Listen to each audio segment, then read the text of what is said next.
Hello and welcome to another video. And although it is August 1st, I am going to be making this summary about July 31st because I recorded this segment yesterday and I tried uploading it for hours but to no avail.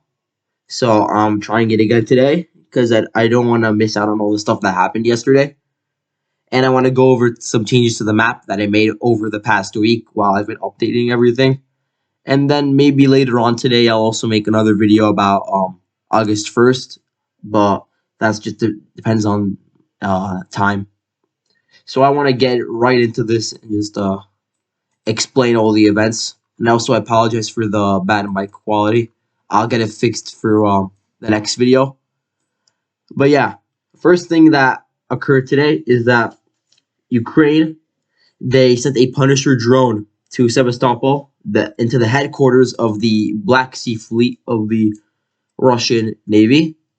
And although the base itself, in photos you can see it wasn't really harmed at all, regardless of that, there were 5 employees that were injured in the attack. And I think it's interesting that they were able to go from who knows where, from Mykolaiv or Odessa or wherever they came from, all the way to Sevastopol, which is in southern Crimea, and strike it without getting their drone shot down. In the Punisher drone, it is pretty good, but you know there are many better drones than the Punisher drone that Ukraine is sort of looking to acquire, especially from Turkey or from the U.S., NATO.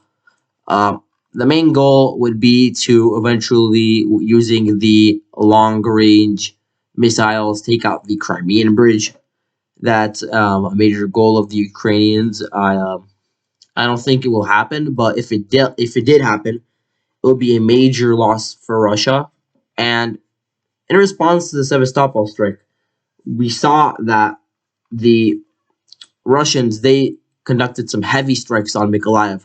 There were like 40 explosions yesterday in Mykolaiv. And in the same area, you also had a strike on Shevchenkove. And in that strike, you had 15 Ukrainian soldiers killed and a warehouse full of supplies that was destroyed.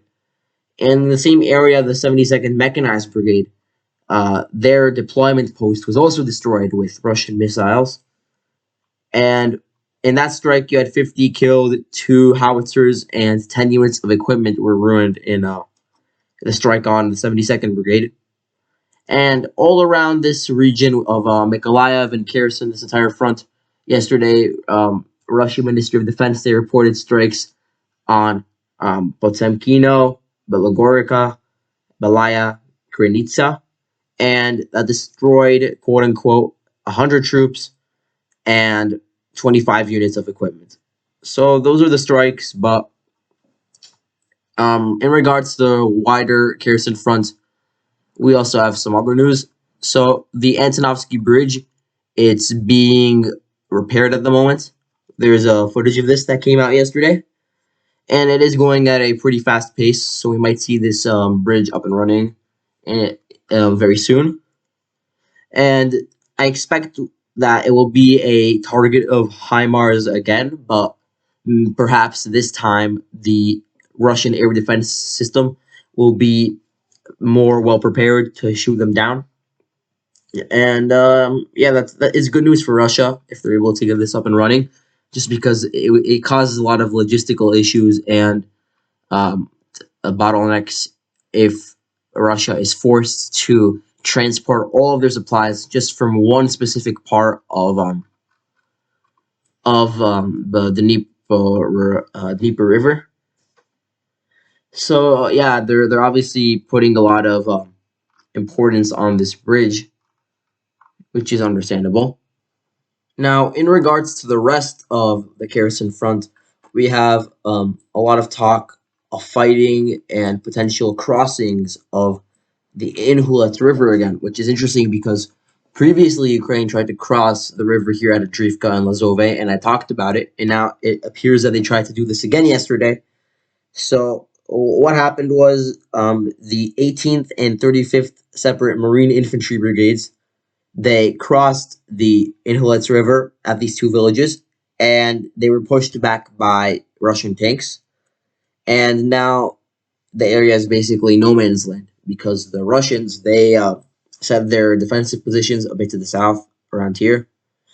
And the Ukrainians, obviously, they failed to take over these villages, so nobody's really in control of this area right now. I'm just keeping it red because of Russian fire control. We haven't really seen many advances in this area for the Ukrainian side, which is it's big because the Ukrainians, they sort of wanted to galvanize off of their success with the HIMARS and sort of manifest that into concrete changes on the front line, but we've not seen that as of yet. In terms of Russian advances, Ukrainian advances, we could see them possibly try to attack around this area again, around the Andriivka Lazova area, AVDIIVKA, and Snihurivka. That's one area. The other area that they might want to attack at is around Alexandrivka, in the southern part of Kherson, around Pokrovske. That's possible. Another area that they can take advantage of is the area of AVDIIVKA, Olhine, because they already did make gains here, although they did not cut off the Russian forces at Vysokopilia. And there was a lot of talk about 2,000 Russian troops being encircled here, but that's not coming into fruition. We had reports of a Ukrainian assault on Zolotabalka, on the mountain range over here, and that turned out to be a failure for them. So it seems that they're failing to sort of make ground in this area fighting. But to be fair, Russia isn't either, so it is stalemate over here. And I heard rumors of potentially more equipment and more troops being sent to the Kryvyi area to sort of attack this city. But that's really a long-term endeavor for Russia, and not anything that they can do at the moment. Besides that, we also heard that the Ukrainians, they are looking to use UAVs to sort of gauge weak points along the front line of Kherson to see where they can cross the Inhulets River. And due to the threat that the Russian tanks pose, they want to get more RPGs and man pads sent to the front line around here. And they also want to make they want to ban the usage of anti-air missiles in certain sectors of the front line. And this might seem stupid, but the rationale is that it's sort of like hindering the camouflage of a lot of the units and their equipment.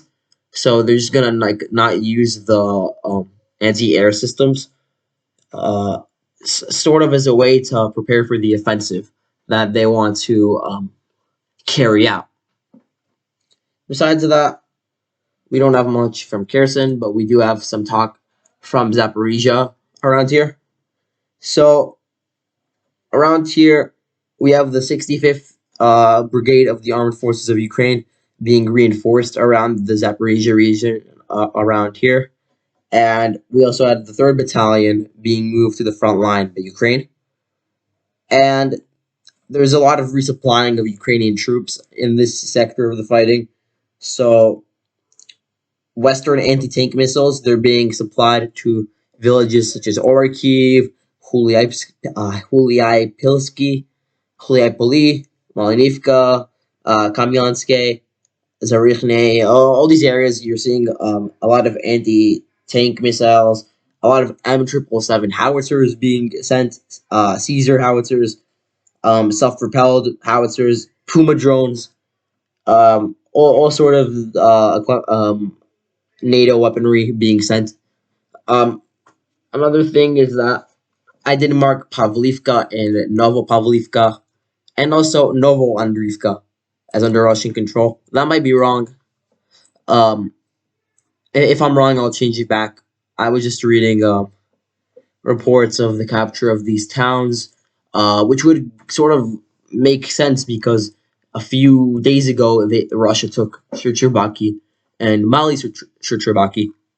and there were airstrikes reported around the Novopavlivka a few days ago. But who knows? If I get proven wrong, then I'll just move it back. Not a big deal. Also, Kamyanske, I changed that to under contested instead of Ukrainian control, because it just extensive based off of fires and like reports from both sides. So now let's move on to the most interesting part of the front line, which is around here in Donetsk. And basically, we are seeing a lot of incremental gains from DPR forces, since the bulk of the fighting around here is being done by the DPR forces, not by the Russian forces, because, yeah, there is a difference. The DPR forces, they've been fighting here for many years. This is really their time to shine. We'll see if they're able to push back the Ukrainians. In Marinka, they entered the city again, and they captured a few blocks. They've also approached Krasnohorivka, not the Krasnohorivka that I will be talking about later, but a different Krasnohorivka. And yeah, this is another key Ukrainian point that has to be taken over in order to potentially later on reach a lot of these bodies of water that are in the way of a DPR advance to take back all of the Donetsk territory. The goal, I think, would be Kurakove as like a not a short-term gain, but really like a first step in taking back all of Donetsk, which is going to take a while, given the huge amount of territory in Donetsk that is still under Ukrainian control. Look, taking Kurakove, it would sort of put pressure on the Ukrainian troops still in Withdrawal and in Pavlivka. Speaking of which, Mykhailovsky, it's now under Ukrainian control, and that's based off of Russian sources, so I know it to be true for a fact. So I marked it as blue, but I need to change the map to also show that. And that's really it for Marinka. But we also have some news from other parts of the Donetsk area. For instance, the first few blocks of Pisky have been taken by DPR forces. And Pisky is an important town. It was heavily fortified over these past few years. You're seeing attacks from the south, coming from the Donetsk proper and from Vesele. I expect this town to fall soon, just because it's not a large town, and there's not much to really take over in here. Most of this town, I expect, has been leveled by now, which is unfortunate. Besides that, we also have a report that the 1st Slavic Brigade of DPR, while the fighting in Pisky is going on and the first blocks are being taken there, the 1st Mechanized Brigade is advancing towards Nevelske, which is this really small town over here, which really could be taken in a few hours if Ukraine were to put up resistance, or even less if they were retreated. So you are seeing an advance through these open fields towards this minor town.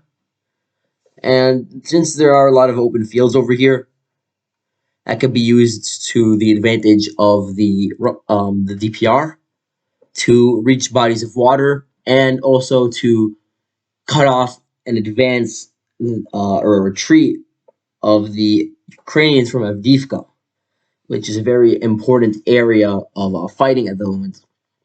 So while this is all going on, we also have the fact that the 115th Brigade of the Armed Forces of Ukraine is actually trying to counterattack at Spartak, at this region over here. While all the advances are being made by Russia, Ukraine did try to counterattack here yesterday. It seems that they haven't not been successful, and that comes at a time where Opitny is under a lot of attacks from Russia, and most importantly AVDIIVKA, where it was reported yesterday that the northern supply route over here was cut off. I don't think it was physically cut off, because Krasnohorivka, that is still under the Ukraine's control, although by now it might be contested. I'll have to check that, and then maybe in the next video I'll make a clarification.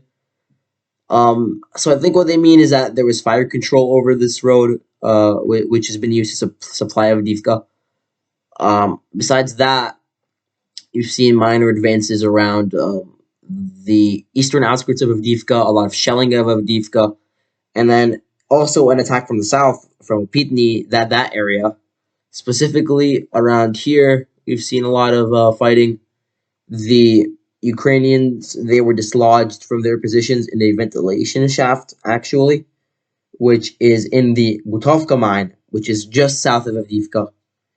And this comes as sort of a pincer move, where you can have the DPR advance from Spartak and Krasnohorivka simultaneously, and then sort of force Ukraine's hand into withdrawing. The Ukrainians, they're gonna have to leave potentially from these roads over here, or from the open fields, because the Russians, their goal, I anticipate, is to take Krasnohorivka and then reach this coke plant over here, and then sort of cut them off like that.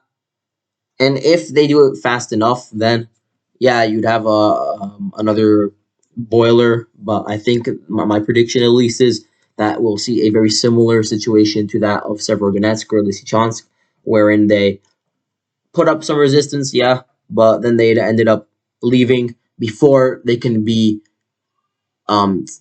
stopped and taken as POWs en masse.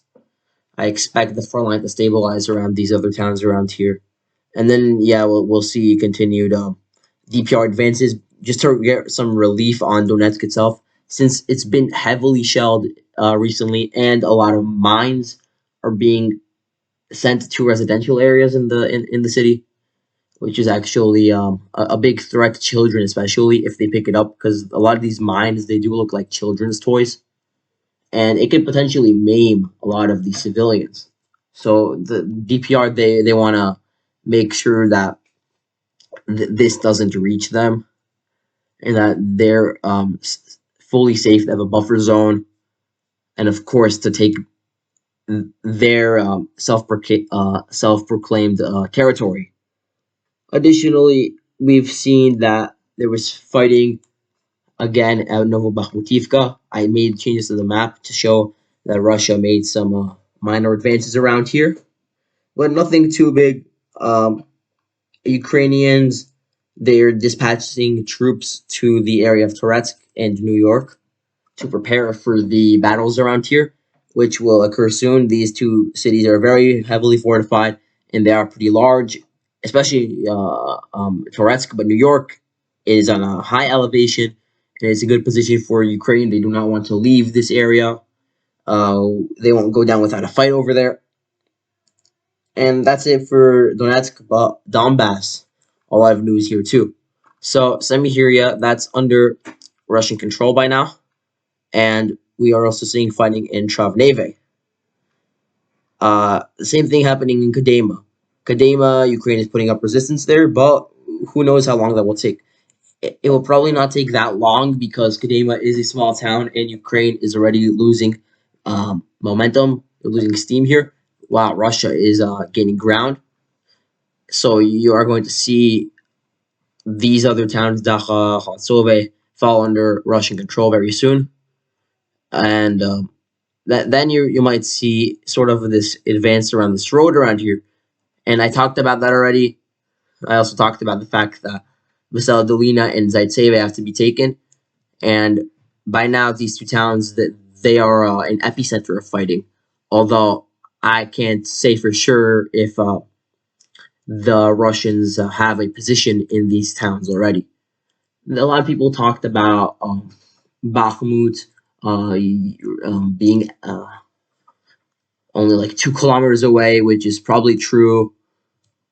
If you measure it from their closest point, they probably are 2 kilometers away. But yeah, they're not in Bakhmut itself. I did hear some rumors of that today, and I did see one video, which was very ambiguous. I can't even tell if it was in Bakhmut. But yeah, we will see Bakhmut be a center of fighting, inevitably, especially when Solidar falls, which is what I'm going to be talking about now. So Solidar, first of all, the suburb of Solidar, Bakhmutske, it's contested now. You have Russian troops entering the residential area and also the residential area of Solidar. So the gas station and some of these blocks around here, they are probably under Russian control by now. And the Kanov factory, that might be under Russian control, but I think we'll see video footage of that factory specifically, since it was an important area of fighting between Russia and Ukraine as of previous few days. But yeah, there were reports of a withdrawal of Ukrainian forces from Solidar. We'll see if they actually do withdraw. I haven't really seen any proof of this just yet, but it would make sense because Solidar is being, at least some parts of it, the eastern part of it, is already under Russian control. So some are probably moving to Bakhmut, others are moving to the salt mine over here, which is all these towns and these blocks around here that are connected to Solidar. But I don't think Russia will get there just yet because Ukrainian forces are probably heavily fortified around the hospital and the salt mine and all of this. I think that their extent will be to around here, and then they'll sort of go here to Bakhmut. We also saw some assaults on Yakovlivka, but nothing has really manifested out of that. And again, fighting Berestove, Bilhorivka, Ahirne, around there. But yeah, nothing in Seversk either. I expected some fighting in Seversk as well, but we're not really seeing any Russian assaults there. So it's possible that they sort of shifted away from Seversk once they saw that their assaults on the city weren't being successful. So now they're sort of diverting forces to a field where they might be more successful around Bakhmut, since they already got the ball rolling by taking the power plants and they have the momentum. So we might see Bakhmut, a battle there in within this week probably. At least towards the suburbs this week, I expect fighting. And Seversk, that front line might remain very silent until Bakhmut is taken. And then from there, I do expect sort of an advance northwards towards the road between Bakhmut and Seversk, just to expel the remaining AFU presence in this area around the Donetsk-Lugansk border region. That's really it for Donbass. But another interesting thing is a lot of the casualty numbers that I've heard in terms of the ratio between Russian casualties and Ukrainian casualties.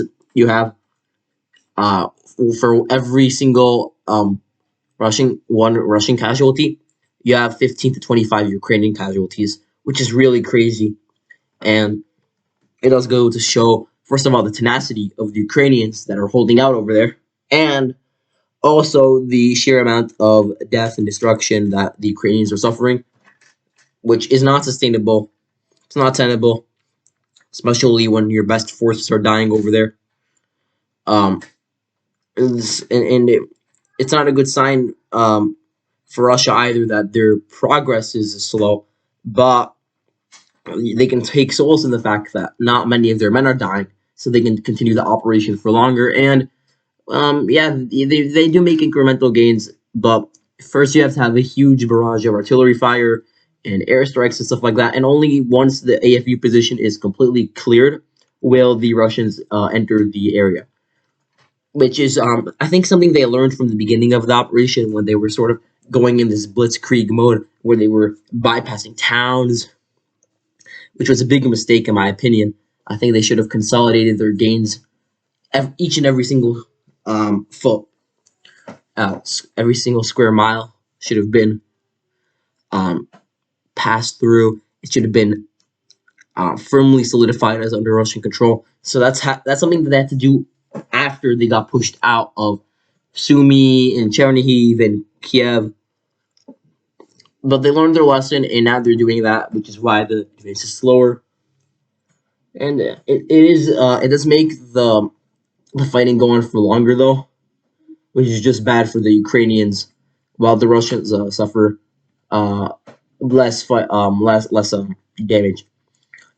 What's interesting is that the Ukrainian Air Force is still not intact, but it is still standing to a certain extent, because Russian sources did say yesterday that they saw 5 Su-24s and Su-25s in the air around the Bakhmut-Seversk area. They also saw 5 Mi-8s and 4 Mi-24 helicopters near the front lines. So clearly Ukraine is still utilizing these for defensive purposes, and it's a big sign that Russia was not able to take out the Ukrainian Air Force, which isn't that good to begin with. So not only is their Air Force still able to operate in limited occasions, because we have seen Ukrainian helicopters cross into Russian airspace and into Russian occupied territory in Ukraine. We've seen them use planes to a certain extent, although a lot of them are getting shot down, I will admit that. But still, you have Ukrainian planes flying around in their territory, and you have helicopters, and you have the fact that Russia doesn't even have full air superiority, so they can't conduct every single strike. But I feel like this was sort of expected due to the fact that Russia isn't really known for being the best with their air force or their navy. Their tanks and their infantry is far more top brass than their planes and their ships. But anyway, let's go on to some other news, which is in the Kharkiv area. So here we have reports that the Russians actually crossed the Dnieper, the Donetsk River around here, and they took Novohusarivka. And according to the Russian maps, they also took Bayrak and Shchurivka. And that's big news because this front line has been relatively stable for a while because of the river and the forests. But I expect, maybe not now, but later on, you will see a Russian push around here to flank the city of Kharkiv. And to begin with that, you need to first close out this bulge in the Ukrainian front line around Zalaman and these minor towns. So I expect Russia to do that. And then, of course, a bit more south, around Velika Komishuvaka, you want to see them take Wernopilia and then use this town over here to eventually reach Barvin Cove. That would be a big victory for Russia. And this is not just something that Russian sources are saying. The Ukrainian sources say that Russia attacked Novohusarivka with recon scouts. So it is possible that a few Russian forces crossed the river and they were able to take over the town. And I wouldn't be surprised if they went to Husarivka as well, because this area is very sparsely defended. So if Russia can sort of tap into that, you can see them potentially cut off this bulge. And that's a goal that I would, if I were in command, I would sort of go for that now. And besides that, in the Kharkiv area, we didn't really see much. The only thing that's notable is a strike that occurred in the city of Kharkiv itself. So Russia, they struck a Kraken base, which was in a technical school in the city. So if you don't know the Kraken battalion, it's sort of like an Azov adjacent battalion in the Kharkiv area. And the Russians, they report that there were 350 casualties and 11 units of equipment were destroyed. Besides that, nothing much, just the usual static front lines. But I want to just say one more thing before the video ends. Yesterday, because I wrote all of my script for this yesterday, there was a Russian formal request from the Red Cross and from the UN, and it gave them authorization to come to the AVDIIVKA prison facility and sort of inspect everything. Now that the dust has settled and all the rubble is being cleaned, it is a really big tragedy, and both sides are pointing to each other. Of course, only one side could be right about this, so I really hope that we can get a legitimate answer to what happened. So we'll see if any developments come of that. But anyway, that's it for today, and I will try to make another video today just to update some more on the battle around the Solidar, Bakhmut, because there were some developments today. If I don't, then I'll just do it tomorrow, which is fine. But thank you everybody for watching and supporting me. I'll see you tomorrow.